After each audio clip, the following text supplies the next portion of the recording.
Alright, hi everyone, it's Irvin here today from Founders Fables, and we are at beautiful sunny side Singapore. Obviously over there you can see a condominium and we have a nice view of the sea. And today we are at the house of a very special guest, an entrepreneur that I think a lot of people are familiar with the brand.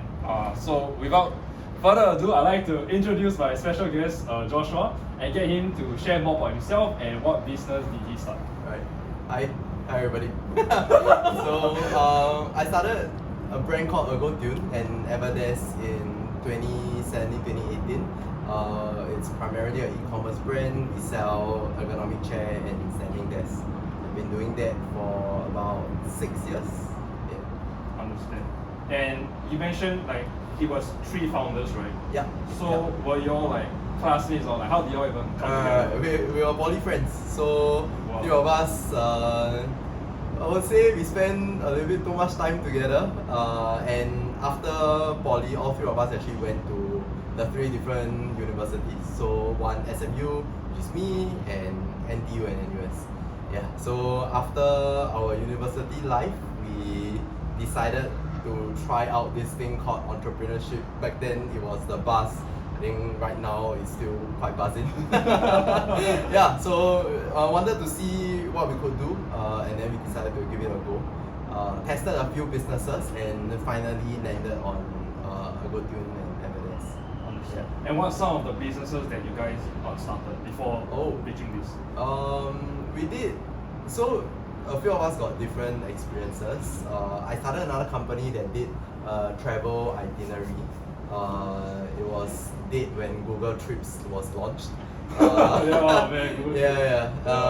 And I started another one where we were teaching how to code. So previously I was from SMU Information Systems, and then we decided that okay, back then everybody was trying to do tech, so maybe we could do some tech related stuff. Yeah. That was how actually all 3 of us got pulled back together, all trying to grow that education business. But that education business was primarily SkillsFuture based, which is like a government funding for Singaporeans to upskill themselves. And we knew that that wasn't really real value because a lot of our students actually pay using the government's funding, right? So we always were searching for something that had a little bit more value, that people were willing to part with their own money, and we needed to solve a problem back then. So a lot of it was trying to find the problem to solve. Understand. And going back to Ergotune, right? You guys mainly sell furniture. Yeah. Is that correct? Yeah. So ergonomic office furniture. So there's I understand there's a chair, but there's also like a desk brand or Everdesk. So are they 2 separate brands or are they the same company? Right. So this story is interesting. I think a lot of people don't know, but we actually started with standing desk. So I thought you started the chair. Yeah, we started with standing desk. Yes. So back then my co-founder wanted to buy a standing desk, and before it is commoditized now, standing desks back then were very rare. In order to buy one, you need to go through a very tedious B2B process. So you email them, then they send you a PDF code 3 days later, and it came out to be $2,000. So we thought that we could do better, so we went on Alibaba to find standing desks, and we saw the cost price of it, and we were like, yeah, why don't we try this, right? But then we didn't have any money, so what we did was I built a website, and then my co-founder bought some Google search ads. So so we saw the search volume was around 6,000 back then. And is that organic or paid? Search volume alone. Yeah. So just based on keywords like standing desk Singapore, buying standing desk in Singapore, type of thing. And in our minds is okay, we have 6,000, 10% will click in is 600, 10% will buy with 60, then 60 times our table price, and then like, can sustain 3 of our lifestyle. Then we like, okay lah, then let's build. Just like that, like the math. Yes. So confident, 10%. Yeah. How do you even come out with 10%? Freaking naive. How do you naivety. So we thought like, 10% quite low. But little did I know that conversion rate, you don't look at 10%. So we just built. And then we didn't have the money to buy our first batch of products. So we built a site, we marketed it, we sold it, and then we called customers saying that, hey, sorry, we were out of stock. The sale went too well, we couldn't restock in time. Could you wait for 2 months? If not, I refund you. If not, I give you a $50 discount. So that was how we gathered our first pre-order or bootstrap money, and then we used that money to buy our first batch of goods. Oh, so you didn't even build the desk, but you market and sell first to make sure you have the demand. Using ads. Mainly search ads lah. So it was mainly to test if people were actually, was it a problem that people were actually facing? Like, so a lot of DTC companies at the start, or when DTC first became popular, a lot of it was trying to get high price items down to an affordable range where mass consumers can stomach. Like Prism is a very popular brand, right? So Prism with their monitors, TVs, aircons, you see people doing with beds, and a lot of other bigger item products. So that was what we were trying to do with Standing Desk, but we are also trying to see whether or not people actually want to buy it. So my take is, your first time that you are running a business, the most important thing is to see whether people will buy, right? Because you can think that your problem or your product that you are launching into a market has a lot of demand out there, but until people click on the checkout button and actually pays you, you don't really know whether or not the market wants it, right? And that was, looking back, that was what we were testing for. Reality was we didn't have money to buy the goods. If we had, we probably would have synced in a lot earlier. But that was how we kind of bootstrapped our way through. So it was not because you wanted to validate the demand, it was more because you didn't have the money. So it's like kind of no choice, but somehow that actually became the right move. Oh, I see.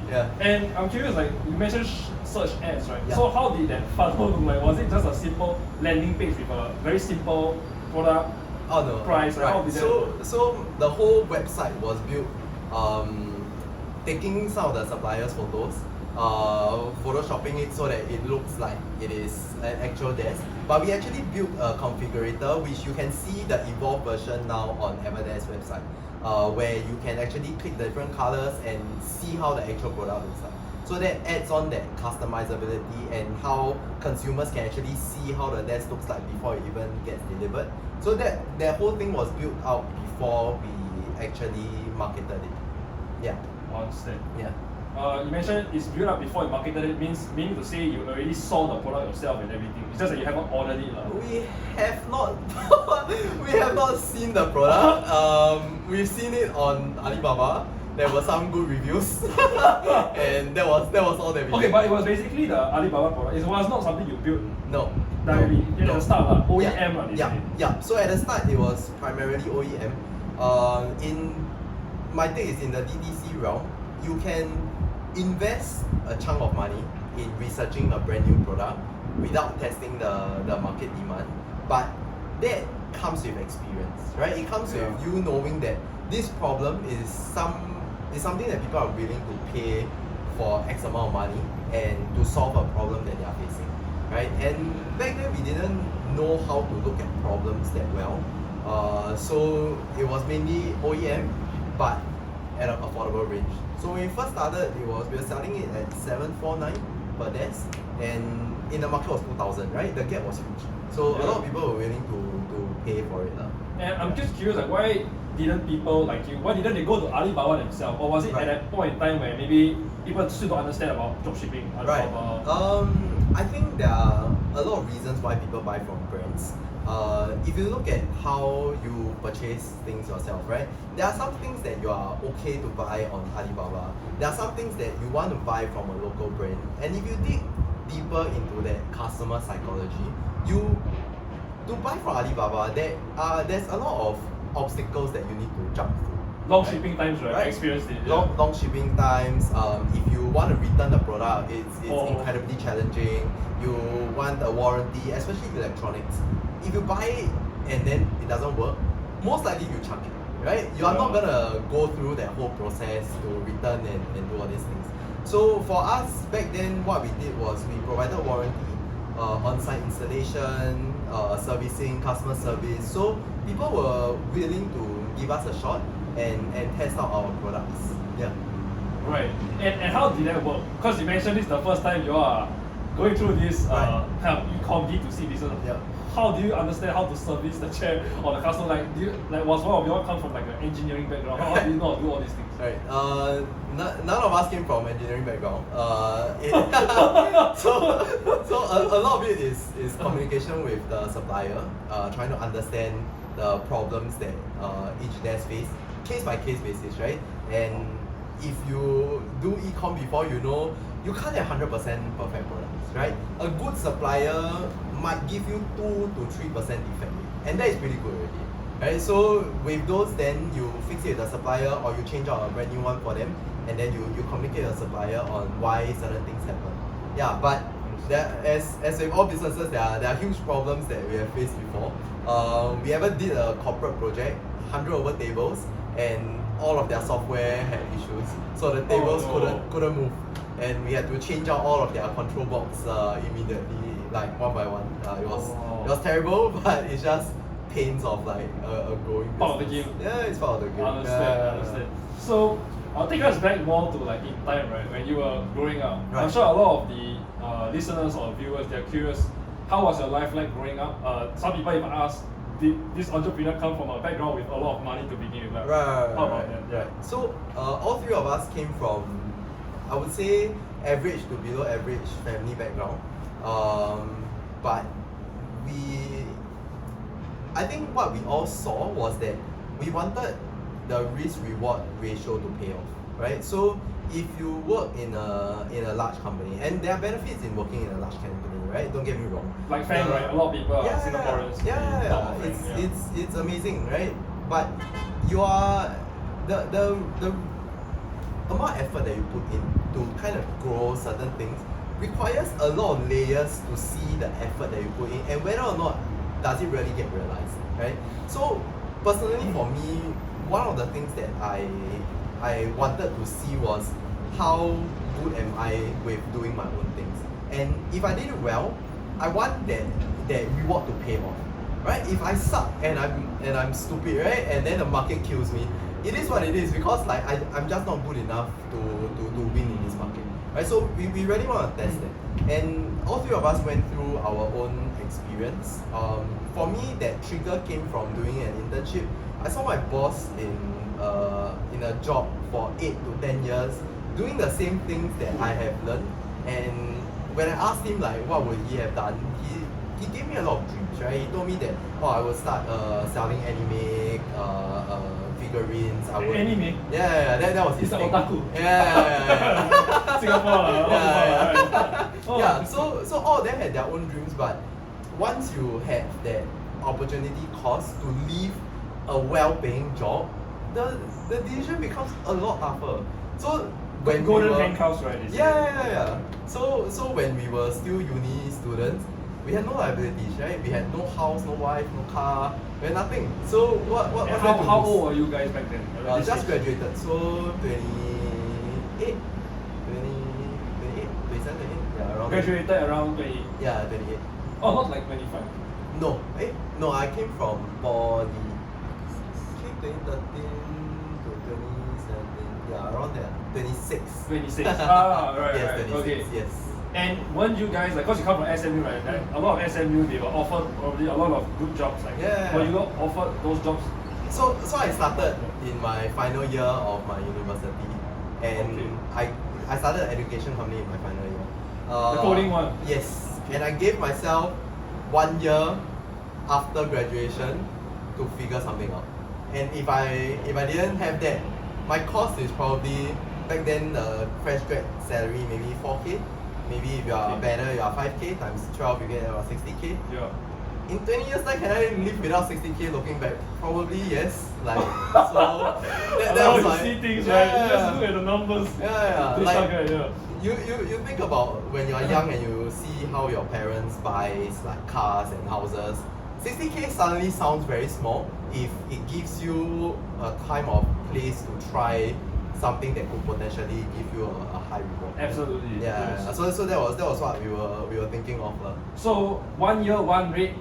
If let's say that didn't take off in that 1 year, you guys still can't figure out, would you all have actually went for that traditional Right. route? Would you have just call it quits? I actually don't know. Like before I started, it was gonna call it quits after a year. But we have always done cash flow positive businesses. Means from the first sale, we are making money. And I don't know how to look at a business that is losing money. Like I will feel very jittery, I'll feel anxious. Like those venture capital backed companies losing millions. But it's a different game. That's why I cannot really look at softwares and then they need to acquire for 3, 4, 6 years before they turn profitable. It's challenging for me because when you cannot financially take care of your own of yourself, losing money in your business becomes incredibly stressful every day that you go and run it, right? Yeah. So that was what I was thinking and back then we just wanted to make some money online and it has to feed us. Yeah, even if it feeds us a little, it's fine, right? Because we can play the longer game and then we can, as long as we don't starve to death, we can still continue to try and make this work. Yeah. Interesting. And I'm very curious that at that point in time, like your mindset, were you guys, all three of you, were you all in on this, or did any of y'all were still working part-time at a full-time job? So this, like that job supplementing your income, or this is really all you have, right? Like the three of you. So all of us worked at it at the same time. One of the founders actually had to leave for a full-time job because the cash flow wasn't doing well, and then he went out for a year to work at a bank before coming back once like the cash flow was a little bit more stable. So we had our fair share of struggle. So he literally worked at the bank for 1 year, and then he quit. Wow, okay. Yeah, so even when he was there, he was coming back at night trying to like see where he could like help things with. Yeah. So one guy was working full time for 1 year, and you and the other founder all in. Understand. And I'm very curious. Like you mentioned, all three of you went to different universities. So I'm sure everyone is curious. How did y'all come back together as a person? How did y'all reunite? And how did y'all decide that you want to start a business together? Right. So when I wanted to start the education company, I actually went to one of the co-founders' house, and then he just graduated from NTU. Not NTU 3 years, SMU 4 years. So he had 1 year of doing nothing. And so he was also trying to find ways to make money online, and then he asked me like, what can I do? And I was like, I can code. I would love to teach if I can. And then he's like, how much can you live without? Then I was like, wow, poor bro. Then he was like, I was saying maybe $500. So he said, okay, why don't we both put in $500? And then we got 1K, right? Then we market our first course. And so we spent that 1K marketing for our first course, and we got 20 students in that first course. And then after that, we were like, okay, if we can run 20 student courses every week, we can generally pay ourselves relatively. How much was the cost back then? We were running at $300. Oh, okay. Yeah, so that's 6,000 a week. For a weekend. For a weekend just course. for weekends. Wow. So it was cash flow positive, right? And we, in our heads, is if we can do this for every weekend, then this will be 24,000 a month. With very high margins, minus right? all the cost, maybe 50% of the cost. It's good money lah. Yeah, so simple mind, right? Then I was like, hey, this thing works, right? Let's go. And then we found our third co-founder. He was running a Kindle. He was selling Kindle before Amazon came Singapore. Since poly, he was already running his Kindle business. So he understood selling the actual Kindle. So he shipped from the US and all lah. So he understands a little bit more than us about ads. So we approached him and then like, why don't we do this together and then we market this education business lah. Interesting. And I'm very curious, like, how did you guys find the first 20 customers for the course? Because Facebook ads. Pure straight up ads to a landing page, opt-in, legal, it's I would say Facebook has changed our lives. Like a good chunk of Ergotune's revenue is built on Facebook. So we can dive more into Facebook later on if you're interested. And do you guys conduct the class on Zoom, or do you have to rent a physical class? Oh bro, we rented a physical place. It was at Princep. It was this very run-down classroom space for rental type of thing.